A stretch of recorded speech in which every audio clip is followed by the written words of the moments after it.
Hello बच्चों, क्या हाल चाल। मस्त एकदम। मैं रोहित कुमार आप सभी को भगत द लर्निंग प्लेटफॉर्म पर स्वागत करता हूँ। आज हम लेकर के आए हैं वास्तविक संख्या कहिए या नंबर सिस्टम कहिए, क्योंकि नंबर सिस्टम के अंतर्गत हमें केवल एक ही चैप्टर पढ़ाना है, तो डायरेक्ट हम चैप्टर के भी नाम से बोल सकते हैं। ठीक है, तो उसका लेक्चर नंबर 2 लेकर के आए हैं।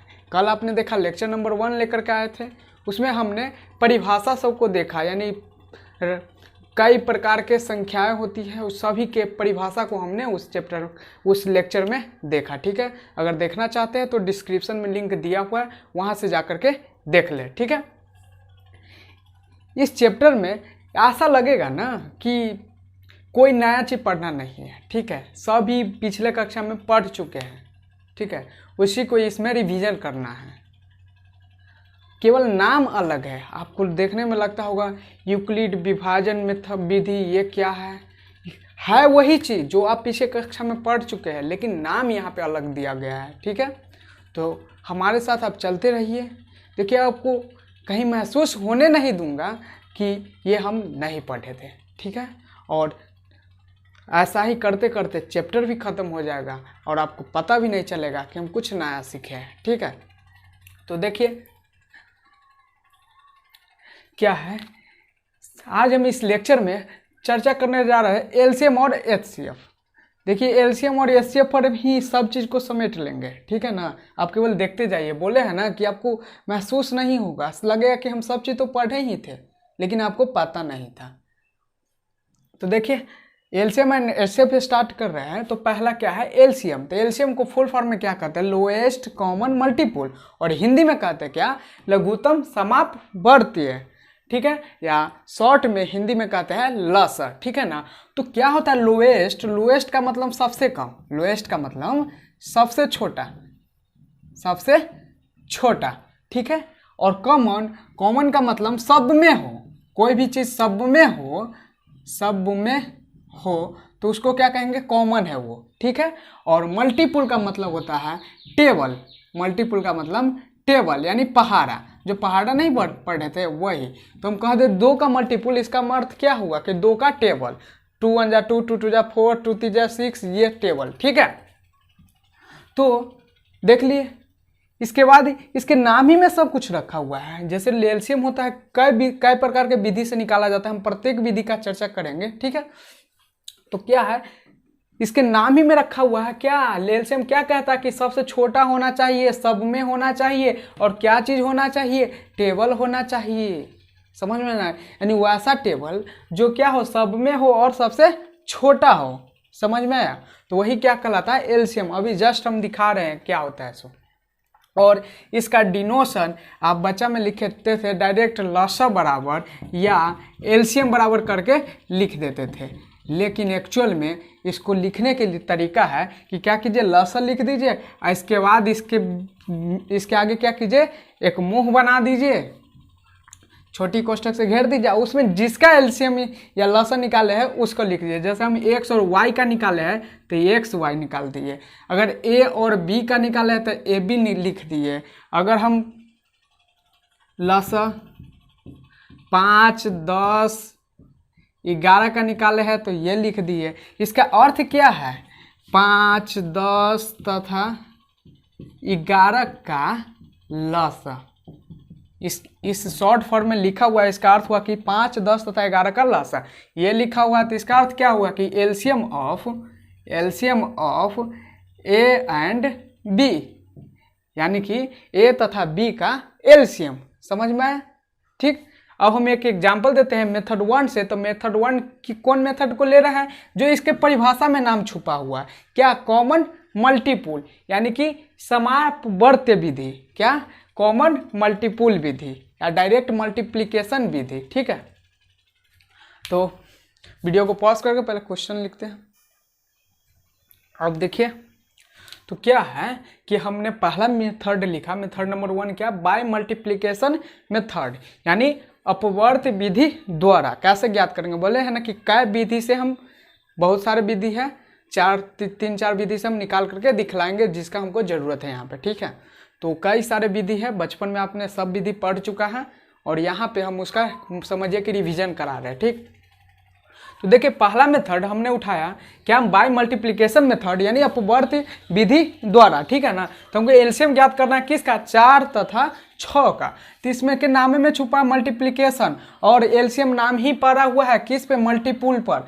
तो इसका अर्थ क्या है कि मल्टीपुल द्वारा हमको निकालना है, यानी कि एक्चुअल में जो जिसके कारण इसका नाम पड़ा हुआ है उस विधि से निकालना है। तो सबसे पहले हम क्या बताया कि मल्टीपुल कह रहा है, यानी कि क्या कह रहा है, पहाड़ा उसका लिखना है। तो जिस जिस संख्या का कहेगा उसका क्या करेंगे हम, पहाड़ा लिख लेंगे, ठीक है, टेबल। तो 4 और 6 का कह रहा है, तो 4 तथा 6 का हम मल्टीपुल निकाल लेंगे। तो क्या मल्टीपुल ऑफ 4 कहिए या 4 का अपवर्त्य कहिए, तो बराबर लिखिए। तो क्या हो जाएगा, 4 1 जा 4, 8 12 16 20 24 28 32 36 40 44 डॉट डॉट आदि। यानी कि क्या कहते हैं, कभी हम बड़ी मल्टीपुल लिख सकते हैं, नहीं लिख सकते हैं। वो क्या होती है, इसमें मल्टीपुलों की संख्या यानी अपवर्तों की संख्या क्या होता है, अनगिनत होता है, ठीक है। और देखिए सबसे छोटी मल्टीपुल क्या होता है कि संख्या स्वयं होती है। 4 का है तो 4 का सबसे छोटी मल्टीपुल क्या होगा, 4 ही ना हुआ, समझे। फिर देखिए मल्टीपुल ऑफ 6 का, क्योंकि 4 और 6 का निकालना यानी जितना संख्या का निकालना रहेगा सबको मल्टीपुल लिखेंगे, ठीक है। तो मल्टीपुल ऑफ 6 बराबर क्या हो जाएगा, 6 12 18 24 30 36 42 48 54 60 66 डॉट डॉट, ठीक। अब क्या कर रहा है, कॉमन मल्टीपुल। और कॉमन का मतलब हम बताया कि क्या होता है, जो सब में हो। तो हमें निकालना किसका किसका, 4 और 6 का। तो 4 और 6 के मल्टीपुल में जो हो वही, यानी सब में कहने का मतलब अगर 3 संख्या का निकालना रहता तो तीनों में होना चाहिए वो चीज़, ठीक है ना। और क्या कौन चीज़ होना चाहिए, मल्टीपुल होना चाहिए, ठीक है। तो देखिए यहाँ से देखिए, तो 6 इसमें है, इसमें नहीं है। बड़ा वाला का देखिएगा, ठीक है ना, वरना छोटा वाला का देखिएगा तो दिक्कत होगा, बड़ा वाला से थोड़ा इजीली होगा उसको ढूंढने में, ठीक है। तो 6 इसमें है, इसमें नहीं है। 12 इसमें, इसमें भी है। यानी कि ये कॉमन मल्टीपुल हमारा क्या निकल गया, 12 निकल गया, ठीक है। फिर आगे देखिए 18 इसमें है, इसमें नहीं है। 24 इसमें है, इसमें भी है, यानी कि 24 हुआ दूसरा। तो ये भी क्या होता है, कॉमन मल्टीपुल। अगर ए को मिल गया ना पहला, तो ये भी कॉमन मल्टीपुल भी खुद का मल्टीपुल हो जाता है। तो 12 हुआ ना, 24, उसके बाद देखिए 36 होगा। देखिए 30 इसमें भी नहीं है, 36 इसमें है तो इसमें भी है, तो 36 हुआ। फिर उसके बाद 48 होगा, 12 चौका 48, तो 42 इसमें है, इसमें नहीं है। 48 इसमें है और इसमें 44 के बाद 48 ही ना आएगा, यानी डॉट डॉट कर सकते हैं यहाँ पर। अगर फर्स्ट मिल गया हमको, फर्स्ट कॉमन मल्टीपुल मिल गया, तो हम क्या करेंगे, उसका मल्टीपुल लिख देंगे और कर लेंगे, ठीक है। और देखिए अब क्या कर रहा है, एलसीएम निकालने के लिए। तो एलसीएम में क्या होता है, वैसा कॉमन मल्टीपुल जो क्या हो, सबसे छोटा हो। तो कॉमन मल्टीपुल में सबसे छोटा कौन है, 12 ही ना है, तो इसलिए ये 12 इसका आंसर होगा, ठीक है। तो निकालने आ गया बाय मल्टीप्लिकेशन मेथड से एलसीएम। तो इससे हम इस विधि का उपयोग उस पे करते हैं, उस संख्या का निकालने के लिए करते हैं जो क्या हो, जिसका टेबल आसान हो, ठीक है। अब देखिए, अब आगे हम दिखाते हैं ट्रिक के साथ कि कैसे हम निकालेंगे, ठीक। हम क्या दिखा रहे हैं ट्रिक के साथ कि हम कैसे इसका डायरेक्ट हम एलसीएम निकाल लेंगे, ठीक है। इससे इसीलिए तो इसका नाम पड़ा है ये। तो करना क्या है, जैसे देखिए हमने क्वेश्चन दे दिया क्या, एलसीएम ऑफ 9 6 15 बराबर व्हाट, निकालने के दे दिए। तो सबसे पहले क्या करेंगे कि जो सबसे बड़ी संख्या रहेगा ना, उसका हम क्या करेंगे, मल्टीपुल निकाल लेंगे। तो सबसे बड़ी संख्या क्या है, 15 है ना, और निकालना क्या है, मल्टीपुल ना। एलसीएम क्या कहता है कि मल्टीपुल निकालो। तो 15 का हम मल्टीपुल निकाल ले तो क्या होगा, मल्टीपुल निकाल ले तो क्या हो जाएगा, 15 30 45 60 75 90 90 105, ठीक है, 120 डॉट हो गया। अब उसके बाद क्या करना है कि इसमें प्रत्येक में पहले छोटा से में स्टार्ट करेंगे, ठीक है ना, क्योंकि इसके नाम में क्या छूटा है, लोएस्ट। तो लोएस्ट का मतलब सबसे छोटा से स्टार्ट करेंगे, ठीक है ना। तो सबसे छोटा से स्टार्ट करना है, तो क्या करेंगे, और बाद बाकी जो सब बच जाएगा सबसे हम क्या करेंगे, भाग देते जाएंगे, ठीक है, भाग देते जाएंगे। और जिसमें सभी से भाग लग जाएगा, कोई ऐसा संख्या नहीं बचेगा जिससे भाग नहीं लगे, भाग न लगे तो वही क्या कहलाएगा, एलसीएम कहलाएगा। ठीक है, तो इसमें सबसे बड़ी संख्या कितना था, 15। 15 का हम क्या किए, मल्टीपुल लिख लिए। इसके बाद देखिए 15 को छोड़ करके कौन बचा, एक 9 बचा, एक 6 बचा। तो 9 से अगर हम 15 में भाग देंगे तो नहीं लग रहा है। ठीक है, तो फिर आगे हम खसक जाएंगे। फिर 30 आया तो 9 से 30 में भाग देंगे तब भी नहीं लग रहा है, तो फिर हम आगे खसक जाएंगे। 9 से 45 में भाग दे रहा है तो लग रहा है, लेकिन 6 से भाग दे रहा है तो नहीं लग रहा है। इसका अर्थ है फिर हम आगे खसक जाएंगे।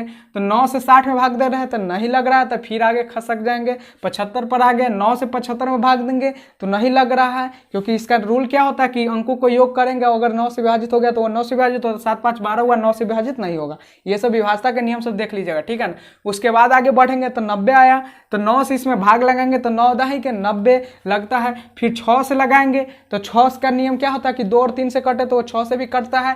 तो यहाँ देखिए 0 है तो इसलिए 2 से लगेगा, और 3 से कब लगता है, जब अंकों का योग 3 से विभाजित हो। तो 9 और 0 कितना होगा, 9। तो 3 9 9 होता है, यानी 2 और 3 दोनों से विभाजित हो रहा है। इसका अर्थ क्या है कि 6 से ये विभाजित होगा। ठीक है, तो यानी कि सबसे छोटी संख्या कौन मल्टीपुल निकला, जो सबसे विभाजित है, क्या है, 90 है। और ये 15 का तो मल्टीपुल ही है, तो 15 से तो विभाजित होगा ही, तो यानी 90। तो इसलिए इसका आंसर क्या हो गया, 90 हो गया। ठीक है, देख लिए, डायरेक्ट कैलकुलेशन करना है तो ऐसा ही करके कीजिएगा। ठीक है, निकालना रहेगा। अब देखिए नोट लिख लीजिए।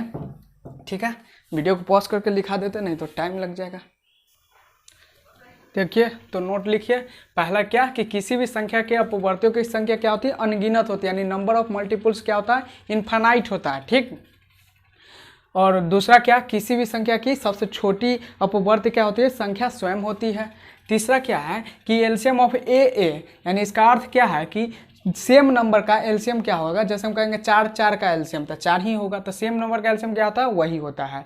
और एलसीएम ऑफ ए और 1, कोई संख्या है और 1 है, उसका एलसीएम क्या हो जाएगा, वही संख्या हो जाएगा। जैसे 4 और 1 का एलसीएम कितना होगा, 4 हो जाएगा। ठीक है, फिर LCM of A and B बराबर LCM of B and A. हम 4 और 6 का एलसीएम का है या 6 और 4 का एलसीएम का है, दोनों तो बतवा एक ही है। ठीक है ना, तो इसलिए दोनों आपस में क्या होंगे, बराबर होंगे।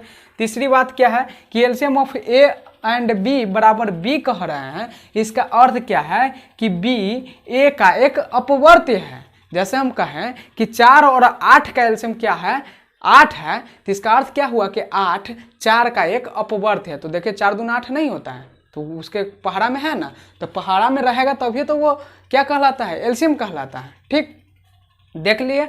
और दैट इज यानी कि B is a multiple of A, English में लिख दिया। ठीक, फिर हम अब एचसीएफ की तरफ चलते हैं। अब देखिए एचसीएफ, तो एचसीएफ का फुल फॉर्म क्या होता है, highest common factor. Highest common factor, LCM में क्या था, लोएस्ट कॉमन मल्टीपुल, यहाँ पे क्या है, हाईएस्ट कॉमन फैक्टर, यानी हिंदी में कहते हैं महत्तम समापवर्तक। वहाँ पे क्या था, समापवर्त्य, यहाँ पे क्या, समापवर्तक, और शॉर्टकट में कहते हैं मस। ठीक है, तो देखिए यहाँ पे हाईएस्ट दिया हुआ है, तो वहाँ पे लोएस्ट दिया हुआ था, तो लोएस्ट का मतलब सबसे छोटा, यहाँ पे हाईएस्ट दिया हुआ था यानी सबसे बड़ा। क्या, सबसे बड़ा। कॉमन का मतलब वहाँ पर भी बताया क्या होना, क्या होता है, सब में हो, सब में हो। और फैक्टर का मतलब जिससे भाग लगे, जिससे भाग लगे। वहां पे क्या था, मल्टीपुल, मल्टीपुल का मतलब टेबल, यहाँ पे क्या है, फैक्टर, फैक्टर का मतलब जिससे भाग लगे, यानी कि उसमें जिस चीज से भाग लगे वो उसका क्या होगा, फैक्टर होगा। जैसे हम कहेंगे कि 3 का फैक्टर, तो 3 में किस किस से भाग लगेगा, 1 से भाग लगेगा, क्योंकि 1 से प्रत्येक संख्या में भाग लगता है, तो 3 का एक फैक्टर क्या होगा, 1 होगा। और 2 से 3 में भाग लगेगा, नहीं लगेगा, यानी 2 का फैक्टर 3 का फैक्टर नहीं होगा। और 3 से भाग 3 में देंगे तो लग जाएगा, यानी 3 क्या है, 3 का एक फैक्टर है। ठीक है, फैक्टर का मतलब जिससे भाग लगे, यानी कि जिससे भाग लगेगा वो उसका फैक्टर कहलाएगा। ठीक है, लिखते हैं तो समझ में आएगा। तो वहाँ और इसका एचसीएफ का ही दूसरा नाम क्या है, ग्रेटेस्ट कॉमन डिवाइजर। ठीक है, ग्रेटेस्ट कॉमन डिवाइजर यानी जीसीडी भी कहते हैं। कहीं एचसीएफ ना लिख करके जीसीडी भी लिख दे तो समझ जाएगा कि क्या कह रहा है हमको, एचसीएफ निकालने की। एचसीएफ ज्यादा प्रचलित नाम है, जीसीडी कहीं कहीं यूज होता है। ठीक है, अब देखिए एचसीएफ को, जैसे एलसीएम को हम जैसे डिनोट करते थे वैसा ही एचसीएफ को भी डिनोट करते हैं। एचसीएफ लिख देते हैं, उसके आगे क्या करते हैं, छोटी कोष्टक लगा देते हैं और छोटी कोष्टक के अंदर जिसका एचसीएफ रहता है उसका लिख देते हैं, ठीक है ना। तो जैसे एचसीएफ ए बी लिख दिया है, इसका अर्थ क्या है कि HCF of A and B, यानी ए तथा बी का मासा। जैसे मासा एक्स वाई लिख दिया, इसका अर्थ क्या है कि HCF of X and Y, या एक्स तथा वाई का मासा। यहाँ पे देखिए एचसीएफ ऑफ 5, 10, 15 लिख दे, इसका अर्थ क्या है कि एचसीएफ ऑफ 5, 10 एंड 15, और या 5, 10 तथा 15 तथा 15 के का मासा। समझ में आया। अब देखिए कि जैसे वहां पे बताया कि जो कॉमन मेथड नहीं है ना, उसको पहले हम पढ़ा रहे थे। एलसीएम का जब परिभाषा पढ़ा है तो उसके परिभाषा वाला जो विधि होता है सो दिखाए, तो यहाँ पर भी हम एचसीएफ का परिभाषा दिखा रहे हैं। तो एचसीएफ का जो परिभाषा वाला विधि होता है तो वो क्या विधि होता है, बाय फैक्टराइजेशन मेथड। यानी ये फैक्टर देखना था, फैक्टर लगा हुआ है, यहाँ पर भी फैक्टर लगा, वहाँ पे मल्टीपुल लगा, मल्टीप्लिकेशन मेथड था तो मल्टीप्लिकेशन था तो वहाँ पे मल्टीपुल लगा हुआ ना था, इसलिए तो मेथड नंबर 1 हुआ क्या, बाय फैक्टराइजेशन मेथड। तो जैसे हमको एचसीएफ निकालना किसका, 4 तथा 6 का, तो हम कैसे निकालेंगे। तो यहाँ पे देख रहे हैं फैक्टर का यूज है, तो क्या करना है हमको, फैक्टर्स निकालना है, तो ऑल फैक्टर्स निकालना है। वहाँ पर क्या था कि अनगिनत मल्टीपुल होता था तो डायरेक्ट मल्टीपुल लिखते थे, और मल्टीपुल नहीं लिख सकते हैं, ठीक है। और यहाँ पे क्या होता है, फैक्टर्स सीमित होता है, यानी कि वो फिक्स्ड नंबर में होता है। 4 का अगर 4 को फैक्टर है तो वो 4 ही को होगा, ठीक है, कभी चेंज नहीं होगा। तो ऑल फैक्टर्स ऑफ 4, तो यानी 4 के सभी अपवर्त को, तो जिससे 4 में भाग लग जाएगा, तो 1 से भाग देंगे तो लग जाएगा, 2 से भाग देंगे तो 4 में लग जाएगा, तो 2 भी इसका फैक्टर है। 3 से भाग देंगे तो नहीं लगेगा, तो इसलिए नहीं है। 4 से भाग देंगे तो 4 से लग जाएगा। फिर कितना, ऑल फैक्टर्स ऑफ 6, यानी 6 के सभी अपवर्तक, तो 6 से भाग लगाएंगे तो 1 से लगाएंगे तो लग जाएगा। 2 से लगाएंगे तो 2 3 जा 6 होता है, 2 से लग जाएगा। 3 से लगाएंगे तो 3 2 जा 6 होता है, 3 से भी लग जाएगा। और 4 से लगाएंगे तो 4 2 जा 8 हो जाता है, यानी 6 से बड़ा हो जाता है, नहीं लगेगा। 5 से लगाएंगे तो 5 से भी नहीं लगेगा, 6 से लगेगा तो 6 हो गया, ठीक है। कौन कौन हुआ, 1 2 4 1 2 3 6 हो गया। अब यहाँ पर देखिए प्रत्येक संख्या का क्या होगा, एक फैक्टर होगा, और वो कैसा फैक्टर होगा, सबसे छोटी फैक्टर होगा। तो किसी संख्या का सबसे छोटा फैक्टर पूछ ले, सबसे छोटी अपवर्तक पूछ ले तो क्या होगा, 1 होगा। और सबसे बड़ा अपवर्तक क्या होता है, संख्या स्वयं होता है, संख्या स्वयं होता है, स्वयं ही क्या होता है, स्वयं का सबसे बड़ा अपवर्तक होता है, ठीक है। यहाँ पे देखिए आप क्या निकालना, कॉमन फैक्टर्स ऑफ 4 एंड 6, तो क्या बोले सब में होना चाहिए, तो क्या होना चाहिए, फैक्टर, तो कॉमन फैक्टर क्या लगा, तो क्या है, 1 1 दोनों में है तो 1 हुआ, 2 2 दोनों में है तो दोनों हुआ, 3 इसमें है इसमें नहीं है तो नहीं लिखेंगे, 4 इसमें है इसमें नहीं है तो नहीं लिखेंगे, 6 इसमें है इसमें नहीं तो नहीं लिखेंगे, ठीक है। तो कितना है, 1 एंड 2। और क्या कर रहा है एचसीएफ, 4 और 6 का, तो 4 और 6 का नाम हम कॉमन फैक्टर लिखे हुए हैं, तो किसका, हाईएस्ट यानी सबसे बड़ा, तो कॉमन फैक्टर इतना है, इसमें सबसे बड़ा कौन है, 2 है, इसीलिए एचसीएफ कितना हो गया, 2 हो गया। समझ में आया, ठीक। अब वीडियो को पॉज करके क्या करते हैं, नोट लिखा देते हैं, ठीक है।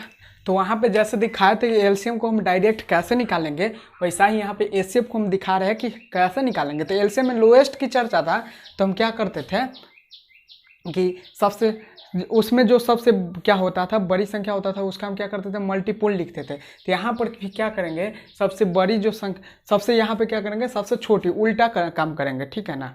यहाँ पर क्या करेंगे, उल्टा काम करेंगे। वहाँ पर क्या करते थे, लोएस्ट था तो सबसे बड़का का मल्टीपुल लिख लेते थे। यहाँ पर क्या है, ये हाईएस्ट है, हाईएस्ट कॉमन होता है, तो सबसे छोटा का लिख देंगे, तो सबसे छोटा क्या 6 है, तो 6 का क्या करेंगे, मल्टीपुल लिख लेंगे, क्या करेंगे, 6 का सॉरी फैक्टर लिख लेंगे। तो ऑल फैक्टर्स ऑफ 6 बराबर, ठीक है ना। तो 6 का सब फैक्टर क्या होगा, पहला होगा 1, दूसरा क्या होगा 2 3 4 नहीं होगा, 5 नहीं होगा, 6 होगा, ठीक है, हो गया। तो वहाँ पे क्या करते थे एलसीएम में कि हम क्या करते थे, सूडो से जाते थे, और सूडो से क्या करते थे, प्रत्येक संख्या को लेते था, उसमें क्या करते थे, जिसका पूछ रहा उससे भाग देते थे। यहाँ पे उल्टा हो जाएगा, वहाँ पे हम इधर से जा रहे थे, तब यहाँ पर क्या आएंगे, हम इधर से आएंगे, और वहाँ पर क्या करते थे, संख्या से हमें भाग देते थे मल्टीपुल में, लेकिन यहाँ पर हम क्या करेंगे, फैक्टर से भाग देंगे संख्या में। समझ में आया, उल्टा। तो इधर से आएंगे तो पहले क्या है, 6 है, क्योंकि हाईएस्ट है नहीं यहाँ पे, और वहाँ पे क्या था, लोएस्ट था, तो इसलिए हम इधर से जा रहे थे लोएस्ट की तरफ से। अब यहाँ पे हाईएस्ट है तो इधर से आएंगे, तो 6 हुआ सबसे हाईएस्ट, तो 6 से क्या करेंगे, हम इससे इस समय भाग देंगे। और वहाँ पर क्या करते थे, इस सबसे जो मल्टीपुल था उसमें भाग देते थे, तो इससे इसमें भाग देंगे तो 6 में तो लगेगा ही क्योंकि उसका फैक्टर है, तो 6 से 9 में भाग देंगे नहीं लगेगा, तो फिर हम इधर खसक जाएंगे तो 3 से भाग देंगे तो इसमें लगेगा, फिर इसमें भी देख रहा है तो लगेगा। इसका अर्थ है कि इसका एचसीएफ कितना होगा, 3 होगा। ठीक है, अगर 3 से नहीं लगता तो फिर ऐसे ऐसे हम खसकते आते रहते हैं। ठीक है, और जिससे सभी में लग जाए, यानी जितना संख्या का एचसीएफ पूछ रहा है सभी में लग जाएगा, वही उसका क्या कहलाएगा, एचसीएफ कहलाएगा। ठीक, समझ गए। अब देखिए नोट नंबर 1, किसी भी संख्या का सबसे छोटी अपवर्तक क्या होता है, 1 होता है, यानी स्मॉलेस्ट फैक्टर क्या होता है, 1 होता है। और किसी भी संख्या का सबसे बड़ी अपवर्तक यानी कि ग्रेटेस्ट फैक्टर कौन होता है, संख्या स्वयं होती है, नंबर इटसेल्फ होती है। ठीक है, अपवर्तक की संख्या क्या होता है, नंबर ऑफ फैक्टर्स क्या होता है, फाइनाइट होता है, यानी सीमित होता है, उसको हम काउंट कर सकते हैं। ठीक है, और जैसे देखिए वहां पे दिखा है तो एचसीएफ ऑफ ए एंड 1, तो ए एंड 1 का क्या होगा, 1 होगा। ठीक है ना, क्योंकि 1 का क्या करेंगे, फैक्टर निकालेंगे तो 1 ही केवल होगा, और प्रत्येक संख्या का 1 होता है, तो इसलिए 1 तो ये कोई भी संख्या होगा तो उसका फैक्टर तो 1 होगा ही, तो दोनों में कॉमन क्या है, 1 है, और सबसे छोटा भी क्या है, 1 है, तो इसलिए 1 होगा। ठीक है, HCF of A and A, same संख्या का एचसीएफ क्या होगा, वही होगा। जैसे एलसीएम भी सेम संख्या का वही होता है, जैसे 4 का एलसीएम भी कहा तो 4 ही होगा, 4 का एचसीएफ भी कहा तो 4 ही होगा। ठीक, HCF of A and B बराबर HCF of B and A, क्योंकि क्रम चेंज करें तो उसे मतलब नहीं है, हम कहें कि 3 तथा 4 का एचसीएफ या 4 तथा 3 का एचसीएफ, दोनों बात सेम ही है। ठीक है, एचसीएफ ऑफ अभाज्य संख्या, कोई भी अभाज्य संख्याएं होगा उस सब का एचसीएफ क्या होगा, 1 होगा, क्योंकि उसके बीच में तो देखते हैं कि केवल 2 ही फैक्टर होता है, एक और अपने आप, तो अपने आप तो सब संख्या का अलग अलग होगा, और एक ही सब में क्या होगा, कॉमन होगा, तो इसलिए एचसीएफ क्या होता है, 1 होता है। ठीक, उसके बाद एचसीएफ ऑफ अभाज्य संख्या, इसका तो परिभाषा है कि जिस 2 संख्या का क्या हो, एचसीएफ 1 हो, वही क्या कहलाता है, अभाज्य संख्या कहलाता है, इसीलिए 1 होगा। फिर देखिए HCF of A and B बराबर बी दिया हुआ है, इसका अर्थ क्या है कि बी ए का एक अपवर्तक है, बी ए का एक अपवर्तक, यानी बी से ए में भाग देंगे तो लग जाएगा, तब ये तो है ना बी के एचसीएफ। ठीक है, देख लिए। फिर हम आगे चले। अब देखिए मेथड नंबर 2, क्या, common divisor method. Common divisor method कर दे, या दोनों के लिए पार्टिकुलर भी नाम है इसका। एलसीएम के लिए इसी मेथड को कह देता है लॉन्ग डिवीजन मेथड या जनरल मेथड, यानी बचपन में जो मेथड पढ़े हैं ना, जिस मेथड से एलसीएम निकालते हैं उसी मेथड को हम बाय कॉमन डिवीजर मेथड कहते हैं, या लॉन्ग डिवीजन मेथड कहते हैं, या जनरल मेथड कहते हैं। ठीक है, या बचपन वाला विधि कह लीजिए। और एचसीएफ के लिए इसी कॉमन डिवीजन मेथड को अलग मेथड भी कह सकते हैं, क्या, शॉर्ट डिवीजन मेथड कहते हैं। ठीक है, तो देखिए यहाँ से फाइंड आउट करना है, तो एलसीएम का तो बचपन से करते आ रहा है तो करना ही आता होगा, 15, 20 और 30। ठीक है, तो इसका करते हैं। तो एलसीएम में क्या होता है कि कम से कम 2 संख्या में अगर भाग लगेगा तो हम लगाएंगे, समझ में आया, कम से कम 2 संख्या में भाग लगना चाहिए। और क्या स्टार्ट कहाँ करते हैं, शुरू से, छोटी से, समझे। तो सबसे छोटा का क्या लेंगे, 2, तो 2 से देख रहा है तो इसमें भी लग रहा है, इसमें भी लग रहा है, तो 2 में लग रहा है ना, तो लगाएंगे। तो 2 से 15, ये 10 हो जाएगा, ये 15 हो जाएगा। ठीक, अब क्या करेंगे, फिर 2 से देख रहा है तो केवल एक ही में लग रहा है, तो कम से कम 2 में ना लगना चाहिए, तो नहीं लगाएंगे। फिर 3 से देखेंगे तो 3 से इसमें भी लग रहा है, इसमें भी लग रहा है, 2 में लग रहा है तो लगाएंगे, तो 3 5 15, 10, 3 5 15। फिर अब देखिए 3 से देख रहा है तो 3 से इसमें भी नहीं, या किसी में नहीं लग रहा है। 4 से देखें, 4 से किसी में नहीं लग रहा। 5 से, तो 5 से इसमें लग रहा है, इसमें लग रहा है, इसमें सॉरी, तो 5 से सब में लग रहा है, तो 5 से लगाएंगे, तो क्या, 5 इकाई 5, 5 दूना 10, 5 इकाई 5। अब नहीं लगने वाला हो गया, तो एलसीएम बराबर क्या हो जाएगा, 2 × 3 × 5 × 1 × 2 × 1। समझ में आया, तो क्या लिखिए, गुना कर दीजिए, 2 3 6 5 30 दूना 60, 60 हो गया। ठीक है, लेकिन एचसीएफ में क्या करते हैं ऐसा ही, लेकिन यहाँ पे क्या था कि कम से कम 2 में लगेगा तो हम लगाएंगे, लेकिन यहाँ पर जितना सबका निकालना रहेगा सभी में लगाएंगे। समझ में आया, तभी अगर सभी में लगेगा तभी लगाएंगे, नहीं तो नहीं लगाएंगे। समझ में आया। देखिए 2 से लगा रहे हैं तो 2 से इसमें लग रहा है, इसमें लग रहा है, लेकिन इसमें नहीं लग रहा है, तो इसलिए 2 से नहीं लगाएंगे। फिर 3 से लगा रहे हैं तो इसमें लग रहा है, इसमें लग रहा है, इसमें नहीं लग रहा है, तो 3 से नहीं लगाएंगे। 4 से लगाएंगे तो नहीं लगेगा, 2 से जब लगवाने गया तो 4 से कहाँ से लगेगा। 5 से इसमें भी लग रहा है, इसमें भी लग रहा है, इसमें भी लग रहा है, तो यानी सब में लग रहा है, तो 5 से लगाएंगे। ठीक है, तो समझ में आया। सबसे बड़ा फैक्ट इसका क्या है कि अगर सब में लगेगा तभी लगाएंगे, नहीं तो नहीं लगाएंगे। तो 5 से लगा था 5 3 15, 5 चौका 20, 5 छक 30। अब इसके बाद किसी भी संख्या से नहीं लगेगा। 5 तक तो हम चल ही आए थे, 6 से तो 6 से केवल इसी में लगेगा, इस दोनों में तो लगेगा ही नहीं क्योंकि उससे छोटा है। तो HCF बराबर, तो HCF ऑफ किसका 15 20 30 का ऐसे लिख लीजिएगा, ठीक है ना। यहाँ पर डायरेक्ट लिखा गया, अपना लिख लीजिएगा, ठीक है। तो यहाँ पर क्या करते थे एलसीएम में, इस सब को गुना करते हैं, इस सब को गुना करते हैं ना। लेकिन एचसीएफ में क्या करते हैं, केवल यहाँ पे जो रहता है उसी को गुना करते हैं, यहाँ पे जो रहता है उसी को गुना करते हैं। तो यहाँ पर केवल क्या है 5 है, अगर और दूसरा चीज से लगता है उसको गुना करते हैं तो 5, ठीक है ना। तो आंसर इसका हो गया क्या 5 हो गया, ठीक है। नोट कीजिए, फिर हम आगे बढ़ते हैं। अब देखिए तीसरा मेथड केवल एचसीएफ के लिए, ठीक है ना, एलसीएम के लिए नहीं। जैसे एलसीएम के लिए तो वहीं पे देख लिया लॉन्ग डिवीजन मेथड, अब एचसीएफ का भी लॉन्ग डिवीजन मेथड देखिएगा ना। तो मेथड 3 क्या है, HCF by long division method, या इसी को हम जनरल मेथड कहते हैं, या इसी को हम बचपन वाला विधि कहते हैं, जो बचपन से बनाते हैं उसी वही है लॉन्ग डिवीजन मेथड, समझ में आए। तो इसको एचसीएफ ज्ञात करना है, तो बचपन से तो सबको आता होगा। क्या करते हैं, छोटी से बड़ी में भाग देते हैं, तो एक मरतबे में लगा 90, 4 14 में से 9 गया 5, फिर इसको जो शेष बचता है उससे क्या करते हैं, यहाँ पे जो रहता है उसमें हम फिर भाग देते हैं। तो 54 से फिर 54 इकाई 54, फिर 10 में से 4 गया तो 6, 8 में से 5 गया तो 3, फिर शेष बच गया तो फिर इससे क्या करते हैं, इसमें भाग देते हैं। तो 54, फिर 36 इकाई 36, इसका शेष बच गया 18, फिर अब यहाँ पे शेष बच गया उससे क्या करेंगे, इसमें भाग देंगे। तो 18 दूना 36 यानी कैंसिल। तो एचसीएफ ऑफ 90 144 बराबर कितना हो जाएगा, ये यहाँ पे जो लास्ट में भाजक बचता 100, तो वही 18 होगा, ठीक। देख लिए। अब आपके चैप्टर में जो पढ़ना है यूक्लिड विभाजन मेथड यहीं से आता है, ठीक है। हम बता रहे हैं कहाँ से आता है। यहाँ पे देखिए भाग का कितना स्टेप है, एक स्टेप यहाँ पे हम भाग है, ठीक है। देख रहे हैं ना क्या है, इसमें हम 4 बार भाग दिए हैं।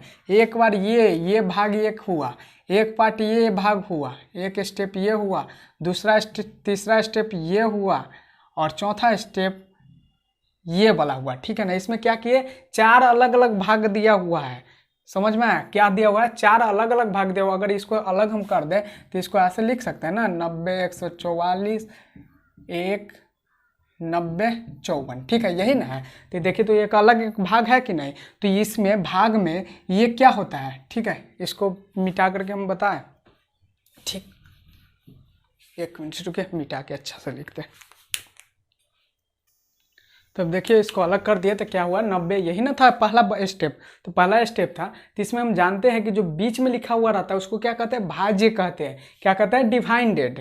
क्या कहता है, डिवाइडेड। अगर हम इसको ए से सूचित कर दे, किससे सूचित कर दे, ए से। मान लीजिए कि ये जो दिया हुआ है ए है, समझ में आया। और यहाँ पे जो रहता है इस साइड या ऊपर में ऐसे करके कहीं कहीं ऐसे भी लिखा रहता है, तो जो ऊपर में रहे या इस साइड में हम लिखते हैं तो साइड में रहे, तो उसी को क्या कहते हैं, क्यूसेंट। क्यूसेंट कहते हैं ना, यानी भागफल। इसको हम क्यू से सूचित करते हैं। और नीचे जो बच जाता है वो रिमाइंडर यानी उसको आर से सूचित करते हैं, और ये होता है क्या, शेषफल। और जिससे भाग लगाते हैं वो क्या कहलाता है, भाजक यानी डिवाइजर। और इसको सूचित कर दे हम बी से। तो आपने बचपन में एक फार्मूला पढ़ा होगा भाग को टेस्ट करने के लिए कि भाग मेरा सही है कि गलत है, या 2 3 4 चीज़, कितना चीज़ हो गया, 1 2 3 4 चीज़ का रिलेशन हो गया, तो कोई 3 चीज़ दे देता था, एक चीज़ पूछ लेता था। ये सब बचपन में पढ़े हैं। तो कौन फार्मूला पढ़े हैं कि भाज्य बराबर भाजक गुने भागफल जोड़ शेषफल, यानी कि ये जो बीच में का रहता है 100 बराबर ये दोनों कतला का गुना, दोनों कतला का गुणनफल या प्रोडक्ट अब प्लस ये वही ना होता है। तो वही है कि भाज्य बराबर भाजक गुने भागफल जोड़ शेषफल, ठीक है। और भाज्य को क्या कहते हैं, डिवाइडेड, भाजक को डिवाइजर, भागफल को क्यूसेंट और शेषफल को रिमाइंडर। यानी कि डिवाइडेड बराबर डिवाइजर गुने क्यूसेंट और प्लस रिमाइंडर। अब यहाँ ध्यान देने बात ये है, ध्यान देने वाली बात कि क्या है कि रिमाइंडर, तो यहाँ पे तो संख्या दिया हुआ था, तब ना हम जान गए कि क्या है, क्यों यहाँ पे छोड़ दिए हम। यहाँ पे 54 को रिमाइंडर क्यों मान लिए, क्योंकि क्या है कि ये 90 से छोटा है। अब 90 से छोटा है इसका अर्थ है कि इससे भाग नहीं लगेगा। यानी जो रिमाइंडर होता है वो क्या होता है, छोटा होता है। किस से, ये b है ना, इसको हम b माने हैं, तो b से क्या होता है, छोटा होता है। या नहीं तो क्या होगा, रिमाइंडर क्या होता है, 0 होता है। तो 0 होता है, 0 के बराबर होता है, और नहीं तो क्या होगा 0 से बड़ा होगा, यानी कि नॉन जीरो नंबर होगा। तो ये रिमाइंडर होता है, क्या होता है 0 से बड़ा नहीं तो बराबर तथा b से छोटा होता है। समझ में आया? तो ये तो हम जानते थे, तब नहीं ये बात नहीं लिखते हैं, ये तो हम देख करके बता सकते हैं कि क्या ये 0 से बड़ा है और 90 से क्या है छोटा है, यानी b से मेरा छोटा है। तो यहाँ पर अगर डिवाइडेड के लिए हम a का यूज किए हैं तो a लिख दिया बराबर, डिवाइडर के लिए क्या यूज किया b लिख दिया तो b, और क्वोशिएंट के लिए क्या q तो q, प्लस रिमाइंडर के लिए क्या r, लेकिन जहाँ आर क्या होना चाहिए, अब यहाँ पे तो हमको संख्या ना पता है, सो डायरेक्ट लिख दे। तो आर क्या होना चाहिए, जहाँ आर 0 से बड़ा होना चाहिए या बराबर होना चाहिए आर, और बी से छोटा होना चाहिए। समझ में आना? इसको क्या पढ़ेंगे, 0 से बड़ा या बराबर तथा बी से छोटा, ठीक है ना, आर होना चाहिए। ठीक, तो ये जो विधि है ना, ये जो यहाँ से निकला, ये किसके लिए निकला, ए और बी, और हमेशा हम जानते हैं कि ये दोनों क्या होना चाहिए, धनात्मक होना चाहिए। तो यूक्लिड साहब ने यही कह दिए कि ये तथा बी किन्हीं दो धनात्मक पूर्णांकों के लिए Q तथा R दो क्या होते हैं पूर्णांक मिलते हैं हमको इस प्रकार कि A बराबर बी क्यू प्लस R, जहाँ 0 R क्या हो 0 से बराबर हो नहीं तो बड़ा हो तथा B से छोटा हो। उन्होंने यही बात कहा, और इसी को हम क्या कहते हैं, यूक्लिड विभाजन प्रमेयिका या यूक्लिड विभाजन एल्गोरिदम कहते हैं। ठीक है, तो आज आपने देख लिया कि ये कहाँ से आया हुआ है, यूक्लिड विभाजन प्रमेयिका या यूक्लिड विभाजन एल्गोरिदम। ठीक है ना, यूक्लिड्स डिवीजन लेमा या यूक्लिड्स डिवीजन लॉगरिथम। ठीक है, कहाँ से आया हुआ है, जो आपको आज ये बेस मिल गया। बताए थे ना शुरू में कि क्या करेंगे, आपको जो चैप्टर पढ़ना है वो भी पढ़ते साथ में चलिएगा, लेकिन पता नहीं चलने देंगे कि हम एक्चुअल में जो इसमें पढ़ना है सो पढ़ रहे हैं। ठीक है, तो देख लिए जो बचपन में पढ़े तो वहीं से आया था। तो फिर इसके बाद हम कल स्टार्टिंग करेंगे, इससे आगे हम क्या करेंगे, कल के लेक्चर में लाएंगे क्या, पहले हम पढ़ाएंगे यूक्लिड विभाजन लेमा। ठीक है, इसको हम कल के लेक्चर में स्टार्ट करेंगे। आज हम क्या किए, केवल बेस देती है। ठीक है, तो आज का लेक्चर यहीं पे करते हैं विराम। Take care yourself and good bye.